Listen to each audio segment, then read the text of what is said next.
네, 12월의 둘째 날입니다. 출발 성공 투자 후반부로 이어가겠습니다. 간밤에는 또 주거니 받거니 나스닥 이사상 최고치를 기록했네요. 네, 맞습니다. 뉴욕 증시가 다시 한번 최고치 흐름을 이어갔는데 어떠한 이슈들이 있었을까요? 지금부터 하나씩 들어가 보시죠. 3대 지수 자체만 놓고 봤을 때에는 혼조 양상을 나타냈습니다. 하지만 M7 빅테크 주들 그리고 반도체 주들이 엄청난 저력을 보여주면서 나스닥이 1% 가까운 상승이었고요. 나스닥과 S&P 500 지수 모두 오늘 다시 한번 사상 최고치를 경신했습니다. 시장을 이렇게 밀어 올렸던 첫 번째 재료, 강한 경제 지표였습니다. 11월 ISM 제조업 지수가 예상을 웃도는 수준으로 나온 데다가 4분기 GDP 나오도 3.2%, 전분기 대비 0.5%포인트 높아진 수준이었습니다.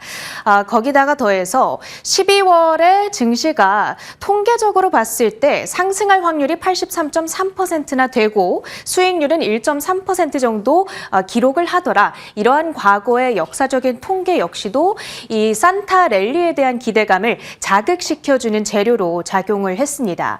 하지만 이 업종을 봤을 때 빅테크주들이 포진되어 있는 3대장 섹터를 제외하고 나머지 8개 업종은 전부 하락으로 거래를 마쳤습니다. 이렇게 상승의 온기가 제한됐던 이유를 좀 분석을 해보자면 일단은 트럼프 당선인이 브릭스 국가들에게 통화에 대한 경고를 내비쳤습니다. 달러 대한 통화를 만들지 말아라. 그러면서 달러를 밀어 올리는 요인으로 작용을 했고요. 그런가 하면 지금 프랑스의 정치적인 불안이 상당히 가중되고 있습니다. 이 마크롱 대통령의 재정안에 반대하는 극우 그리고 좌파 세력들이 아주 거세지고 있는데요. 그러다 보니까 정부 붕괴 위기까지 거론되는 상황. 만약에 실제로 붕괴가 된다면 프랑스의 신용 등급이 강등될 수 있겠고 이는 유로존 전체에 대한 어떤 경제 신뢰도가 무너지는 요인이 될 수가 있겠습니다. 실제로 간밤 이러한 흐름을 반영하면서 유로화가 달러 대비 약세 움직임을 나타냈다는 점도 불안 심리를 자극했습니다. 주요 종목들인데요. 반도체주들이 랠리를 보였습니다. 어제 저녁에 이 미국 정부의 추가 대중 제재안이 발표가 됐죠. 안도 랠리를 펼쳤는데 그 자세한 이유 다음 장에서 확인을 해볼 거고요. 테슬라는 3.5%의 급등이었습니다. 월가 최고가 목표가가 나왔는데 역시나 잠시 후에 자세하게 살펴보겠습니다. 메타가 3.2%나 급등하면서 지수를 지탱하는 데 일조를 했는데요. 지금 AI 기반 개인화가 시작이 됐다. 인스타그램에서 밀어주는 컨텐츠의 50%는 AI 알고리즘에 의해서 추천이 된다. 이러한 통계가 나오고 있습니다. 앞으로 AI를 통해서 좀 본격적인 수익화를 잘 할 수 있지 않겠냐. 이러한 판단이 작용을 했습니다. 자, 어제 저녁 블룸버그의 헤드라인입니다. 미국이 대중 수출 규제를 강화시켰고요. 그에 따라서 한국의 반도체 주식 그리고 미국의 반도체 주식은 아주 극명하게 엇갈린 움직임을 나타냈습니다. 이 새롭게 제재된 발표안에는 HBM을 수출 통제 대상에 포함시키는 방침이 되어 있었죠. 그러다 보니까 지금 중국으로도 HBM을 수출하고 있는 삼성전자의 주가가 전일 1%대 밀린 바가 있습니다. 하지만 간밤 미국장에서 반도체주들은 일제히 랠리를 펼쳐 나갔는데요. 그 주된 이유로는 두 가지 정도를 꼽아볼 수가 있겠습니다.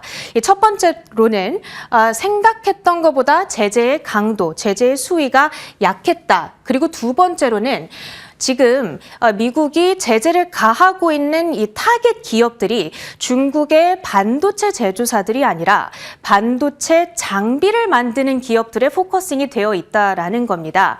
그런데 미국의 대부분의 이 반도체 기업들은 반도체 장비사들이 아니라 반도체 제조사들에게 수출을 하고 있다 보니까 이 새로운 제재안에 따른 타격이 적지 않겠냐. 이러한 안도감이 자리를 하고 있고요. 그리고 중국의 반도체 장비사들이 이렇게 옥죄게 된다면 중국의 반도체 기술력이 제한될 수밖에 없을 텐데 그렇게 된다면 미국의 반도체 기업들이 상대적으로 경쟁적 우위를 점할 수 있지 않겠냐 이러한 기대감까지 자리를 하고 있는 상황이고요. 브로드컴과 AMD, 퀄컴 등 3% 안팎의 상승세였고요. 장비주들의 시세가 특히나 더 강했습니다. 우리 증시로의 구체적인 영향은 잠시 후 희재 앵커가 정리를 해드립니다. 테슬라 이슈도 정리를 해보도록 하겠습니다. 이틀째 주가가 3%대 급등을 했습니다. 그러나라고 제가 타이틀을 붙였는데요. 일단 좋았던 뉴스를 먼저 보겠습니다. 월가 최고 목표가인 411달러까지 등장을 했습니다. 스티브 헬이 제시를 하고 있고요. 그동안은 가장 불리시했던 사람이 웨드부시의 댄 아이브스였는데 그가 제시한 400달러보다도 더 높은 목표가가 되겠죠. 이 머스크와 트럼프 간의 연대가 테슬라에게 이익을 가져다 줄 것이다. 어떠한 방식이냐? 자율주행 규제가 완화되면서 로보택시 도입의 속도가 더 빨라질 것이고 AI를 기반으로 한 완전 자율주행 기능 그리고 사이버캡의 잠재적 가치 낙관적으로 볼 수 있겠다. 이렇게 이야기를 하고 있습니다.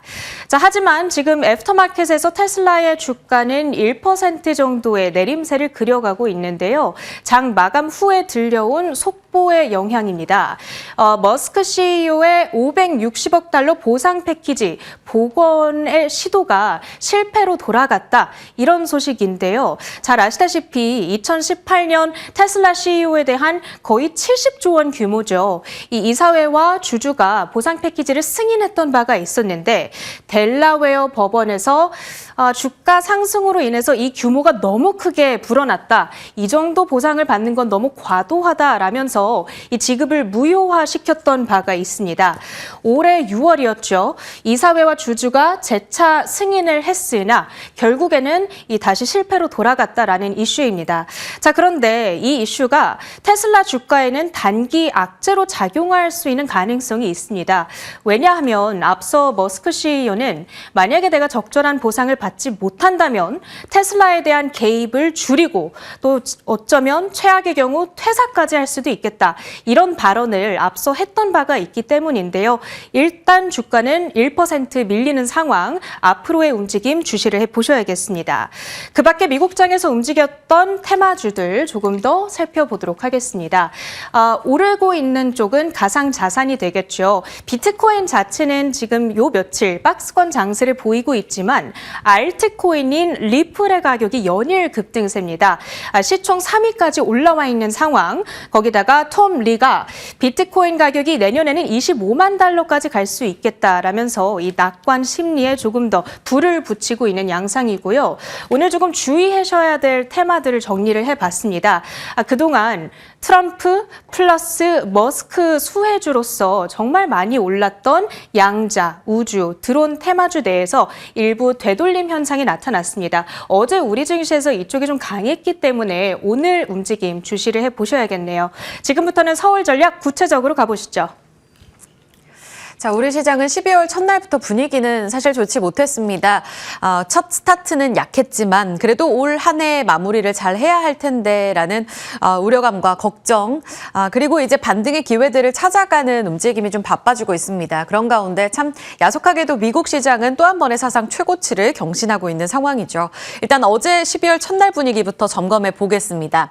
코스피는 0.06%로 약보합권 거래를 마쳤고요. 코스닥 역시 소폭 밀리면서 보시다시피 시가 부근에서의 반등을 도모하는 모습이 오전장 펼쳐졌지만 이 흐름은 길게 가지는 못했습니다. 반도체 그리고 오전에 반등을 줬던 몇몇 2차 전지 종목들이 거의 다 반락으로 장중에 흐름이 많이 떨어지게 되면서 양시장의 뒷심은 부족했습니다. 거래소 쪽으로 외국인의 매도는 계속 잡혀 있고요. 1,300억 원의 매도 우위를 기록하면서 우리 시장을 계속 파는 움직임, 반도체 쪽 중심으로 나오고 있습니다. 그 안에서도 비교적 선방했던 섹터들은 이렇게 거론이 되고 있는데요. 게임 같은 경우에는 최근 엔터 콘텐츠, 게임까지 해서 시장의 불안한 통상 무역과 관련된 불안감 안에서 자유롭다는 이유로 상승 움직임을 타고 있습니다. 여기에다가 네오리진이 이 유통사인 조이포트 쪽에서 중국 중국의 판호 16개 게임에 대해서 획득했다라는 내용이 나오면서 어제 장중부터 상승세를 나타냈고요.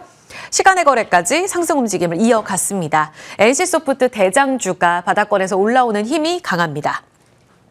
금융의 경우에는 이달에 이 K밸류업 지수 리밸런싱을 앞두고서 추가 편입에 대한 기대감 여전히 자리하고 있고요. 여전히 안전지대로 시장에서는 자리하고 있습니다. 금융주, 증권주 나란히 상승 움직임으로 거래 마쳤습니다. 테마단 안에서는요. 트럼프, 머스크 트레이드 여전히 그 안에서 시장은 기회를 찾고 있습니다. 트럼프의 장남이 이제 미국에 들어온 회사에 역임했다라는 내용 전해졌고 개별적으로는 딥마인드가 우리 육군 드론 양성 MOU 체결 소식과 함께 상한가로 치닫기도 했습니다. 대내외 이슈 반영하면서 드론주들의 급등 시세, 게다가 테슬라의 FSD V13 공개가 되면서 이 기대감으로 작용했던 몇몇 퓨런티어, SOS랩 같은 종목들의 상승 움직임도 막판에 탄력이 조금 떨어지기는 했지만 상승 움직임을 이어가는 모습이었습니다. 자, 여전히 테마단, 그러니까 단기 수급이 움직이는 섹터 안에서는 움직임이 활발하게 나오고 있습니다. 하지만 우리 시장에 들이운 이 연 2회 연속의 이 금리 인하 그 배경이 과연 무엇이었는가? 그럼 피크코리아의 다음 단계의 과제는 무엇이 될 것인가를 계속 찾아가는 움직임 속에 외국인은 우리 시장을 팔고 있는 상황인데요. 그런 상황 속에서 오늘 나온 뉴스는 또 어떤 영향을 미칠지 사실 우리 시장의 타격은 불가피해 보입니다. 앞서 체리앵커가 전해드렸던 내용이죠. 어제 밤 11시에 속보를 통해 전해졌고요. 이전 시간에도 12월 2일자로 발표될 겁니다라고 이야기 드렸습니다. HBM 수출 규제를 포함해서 반도체 제조 장비 신규적으로 등록되면서 140여 개의 리스트, 이전보다 더 많이 늘어난 상황으로 발표가 됐습니다. 크게 골자는 두 개로 나눠볼 수가 있겠고요. 특정 HBM 제품 추가됐고요. 반도체 제조 장비 24종, 그리고 소프트웨어 도구 3개 종까지 신규로 등록이 됐습니다. 이렇게 되면서 앞서 말씀드린 대로 창신 메모리 테크놀로지는 제외됐고 다른 기업들까지 포함하면서 중국의 140여 개 기업이 이제 미국의 통제를 받는 리스트로 업데이트가 됐습니다. 중국에서 이제 만들어내는 이 기업들뿐만 아니라 이 중국 기업들이 말레이시아나 우리 한국 같은 곳에도 진출해 있는데 이 기업들까지 그리고 국가들까지 영향권 안에 들어가게 됐다라는 내용을 체크해 보시면 될 것 같고요. 제일 중요한 건 특정 HBM 제품이 추가로 등록됐다는 부분입니다. HBM 성능 단위인 메모리 대역폭 밀도 평방 밀리리터당 초당 2기가메가바이트보다 2기가미터보다 높은 제품이 여기에 적용이 되는데요. 지금 생산되고 있는 HBM 스택이 여기 다 포함이 됩니다. 아시겠지만 SK하이닉스 이제 12단, 16단까지 이야기 나오죠. 삼성전자 마찬가지로 지금 기술 개발에 들어 있습니다. 이 스택이 현재 기준에 다 적용이 되면서 사실상 삼성전자, SK하이닉스, 마이크론을 제외하고는 이쪽에 다 적용이 되는데 중요한 건 삼성전자죠. 지금 전량 하이닉스 쪽으로는 다 미국으로 수출이 들어가는데 한 30% 정도 삼성전자는 중국 쪽으로 수출이 되고 있기 때문에 영향권 안에서 아마 가장 타격이 클 거다 이렇게 업계에서는 보고 있습니다. 당장 수출은 이 12월 31일 이달 말부터 적용에 들어가게 됩니다. 증권가에서는요. 사실상 우리가 삼성전자가 일부 중국 쪽으로 수출을 하더라도 중국의 핵심을 두고 있는 것이 아니기 때문에 큰 영향 없고 방향성에는 큰 문제는 없다. 일단은 이렇게 이야기를 하고 있습니다. 하지만 불가피하다라는 것은 더 큰 골자에서 살펴보셔야 될 내용이 되겠고요. 특히나 일부 반도체 장비와 부품이 이제 중국 쪽으로 수출이 되고 있는 기업들이 많아서 이 부분이 제동이 걸릴 것으로 보입니다. 결국은 삼성전자 플러스 반도체 장비단으로의 영향을 보셔야 될 것 같고요. 사실 이전에도 설명을 드렸지만 창신 메모리 테크놀로지가 빠지는 것 미국 쪽에는 긍정적으로 볼 수 있습니다. 다만 저가 디램 생산하는 이쪽은 크게 위협적이진 않다가 골자이긴 하지만 내년도에 한 번 더 업데이트가 된다면 추가적으로 담길 가능성도 충분히 농후하다라는 게 업계의 판단입니다. 계속적으로 지켜보셔야 될 포인트가 되겠습니다. 간밤의 반응은 체리앵커가 전해드린 대로 미국은 안도하는 분위기였습니다. 마이크론 반등, 어플라이 머티리얼즈 반등, 램리서치 이런 장비주들은 더 크게 오르는 모습이었습니다. 하지만 삼성전자는 어제 1%의 하락으로 이 대중국 수출 규제 추가적으로 발표되면 좋지 못할 거라는 우려 속에 약세 거래 마치는 모습이었습니다. 어제도 외국인이 나흘 연속으로 계속 파는 모습 확인이 됐고요. 기관이 한 3거래일 만에 다시 사들이는 모습입니다. 물론 연기금 쪽에선 꾸준히 사고는 있지만 기관의 매수보다 외국인이 더 많이 팔고 있는 부분은 주가에는 악재로 작용하고 있고요. 혹여 이 재료를 또 악재로 받아들이게 되면서 선반영이 아니라 오만전자가 위협받을 가능성까지 고려한다면 지금의 전략은 어떻게 가져가야 할지. 하이닉스는 미국으로 전량 수출돼서 15만 닉스를 방어하고 다시 반등을 모색할지는 같이 확인이 필요하겠습니다. 체크해 드리도록 할게요. 넘어가서 보겠습니다. 이수페타시스가 어제 장 마감하고 나서 시간의 거래에서 올랐습니다. 제이오도 함께 올랐습니다. 내용인즉슨 금감원에서 이수페타시스 얼마 전에 발표한 유상증자 관련해서 정정 신고서를 제출해라 이렇게 요구했습니다. 심사 결과를 보니까 중요 사항이 좀 빠져 있거나 기재나 표시 내용 쪽에서 불분명한 쪽이 있다. 이 내용을 보완해서 제출해라 라고 이야기를 했습니다. 이 이야기가 나오면서 일단은 유상증자 효력은 정지된 상황이고요. 3개월 내에 정정신고서를 제출하지 않게 된다면 유상증자 효력은 계속 정지됩니다. 아시겠지만 11월 8일에 이수페타시스가 우리 2차전지 소재 기업인 제이오를 인수할 겁니다. 5,500억 원을 빌려주십시오. 이렇게 주주들에게 이야기를 했습니다. 발표 직후에 발행수의 한 31% 넘는 이 규모도 충격적인데 시간의 거래까지 다 마감한 뒤에 발표되면서 올빼미 공시가 상당히 좀 부적절했다. 신뢰도를 저버렸다라는 내용으로 좀 비판을 많이 받았었죠. 주가 역시 타격을 받으면서 이수페타시스는 이 11월 차트인데요. 31,700원에 유중 발표 직전 거래를 마치고 그 다음날 갭락으로 출발했습니다. 그러면서 3만 원 이탈했고요. 지금까지 2만 1,000원에서 벗어나지 못하고 있는 상황입니다. 제이오도 급락 이후에 소폭 반등을 줬지만 여전히 16,000원 밑에 있는 상황. 사실상 피인수 쪽으로는 우리가 알고 있는 국룰이라면 좀 반등하기 마련인데 이 배경적인 측면 때문인지 이수페타시스와 함께 크게 살아나지는 못하고 있는 상황입니다. 투자자들의 신뢰가 이제 바닥까지 내려가 있는 상황 속에서 정정신고서 내용은 어떻게 제출이 될지 만약 금감원에서 뽑아든 이 칼에 함께 조금은 달라진 면모를 보여주게 될지 여부가 앞으로 중요할 것 같습니다. 이 내용까지 체크해 보도록 하죠. 자, 다음은 간밤 테슬라의 반등. 사실 테슬라가 최근 반등하는 건 FSD, 자율주행 쪽으로 더 포커스가 맞춰져 있기는 합니다. 2차 전지 쪽에 주가 키팩터를 잃어버린 지 오랜데요. 이 때문에 테슬라의 반등 속에서도 국내 2차 전지 관련 종목들의 동조화는 찾기가 참 어려웠던 게 사실입니다. 그런데 반등을 나서고 있는 친환경주들의 움직임, 간밤에 좀 펼쳐졌습니다. 이 부분 긍정적으로 우리 시장에 반응할 수 있을지 보셔야겠고요. 개별적인 두 가지 내용도 같이 보시죠. 삼성 SDI와 미국의 스텔란티스 합작 법인에 미국 정부가 10조 원 넘는 대출 자금을 지원하겠다고 이야기를 했습니다. 인베스트 인 아메리카 이 정책의 골자로 조건부 대출을 받게 된 거고요. 이렇게 되면 이제 공장 다 완립되고 나서 67만여 대를 연간 만들 수 있게 되고요. 이 배터리 생산할 수 있는 공장에 자금을 받게 됐다라고 이해하시면 될 것 같습니다. 사실 최근에 바이든 행정부가 좀 바빠졌습니다. 얼마 전에 이 친환경차 만드는 리비안 쪽으로도 66억 달러 규모의 대출 지원을 빠르게 발표한 바 있거든요. 트럼프 취임 이후에 절차가 완료되기 어렵기 때문에 그 이전에 빠르게 진행되고 있는 것으로 해석되고 있고요. 트럼프와 정부 효율부 쪽에선 이것을 비판하고 있는 상황이죠. 그래서 빠르게 진행된 것으로 보이는데 일단은 긍정적으로 조금은 숨통이 트인 유동성 지원 속에 삼성 SDI 쪽으로 밸류체인이 힘 받아갈 수 있을지 오늘 체크가 필요하겠고요. 더불어 체크할 수 있는 부분은 LG엔솔과 GM도 합작법인인 얼티엠셀즈 쪽으로 1, 2, 3공장 짓고 있잖아요. 그런데 이 3공장 있지만 지금 수요 둔화 때문에 GM 쪽에서 포기한 것으로 보입니다. 너네가 가져가 LG 엔솔 쪽으로 그 3공장의 지분을 인수하기로 했다라는 내용이 전해지고 있습니다. LG 엔솔 쪽에서 지금 지분 인수 검토 중이고 아무래도 합작 법인이기 때문에 가져갈 심산이 큰데요. 이 부분은 어떻게 해석될지를 보셔야 될 것 같습니다. 다만 1, 2공장은 진행이 되고요. 특히 GM과의 합작 이 내용은 진행은 계속 되는 부분입니다. LG엔솔 쪽에서는 GM과 합작해서 우리 각형 배터리 조금 더 속도내서 만들 거야라는 내용도 추가적으로 들려오고 있는 만큼 조금 더 2차 전지 그 안에서는 선택과 집중이 이뤄지고 있다는 내용에 주목해 보셔야 될 것 같습니다.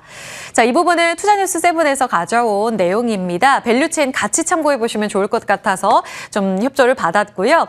소재, 장비, 부품단으로 SDI가 최근 이 노스볼트 파산하고 나서 대표 수혜주로 거론되면서 관련 종목들이 좀 반등을 모색한 부분이 있습니다. 여전히 트럼프 취임 이후에는 좋지 못하다는 게 과제이긴 하죠. 다만 단기적으로 반등을 주게 된다면 조금 더 옥석을 가려서 길게 가져갈 수 있는 종목도 있는지 같이 체크해 보도록 하죠. 마지막은 짧게 보겠습니다. 지금 미국 시장에서 또 하나의 힌트를 얻어보자면 블랙 프라이데이 쪽으로 그 지출이 온라인 중심으로 해서 전년 대비 3% 이상 증가했다는 내용이 전해졌고요. 바네크 리테일 ETF는 사상 최고치를 경신했습니다. 관련 종목들의 훈풍이 불러오고 있는데 우리 종목들까지 물줄기가 이어갈 수 있을지는 좀 보셔야 될 것 같아요. 의류, 화장품, 워낙 지금 분위기는 안 좋은 상황입니다. 내수주 같은 경우에도 우리 내수 쪽으로는 더 살려야 되는 분위기가 있고요. 이 부분이 미국장의 훈풍을 받아갈 수 있을지 잠시 후 개장 중계에서 점검하겠습니다. 당잠사였습니다.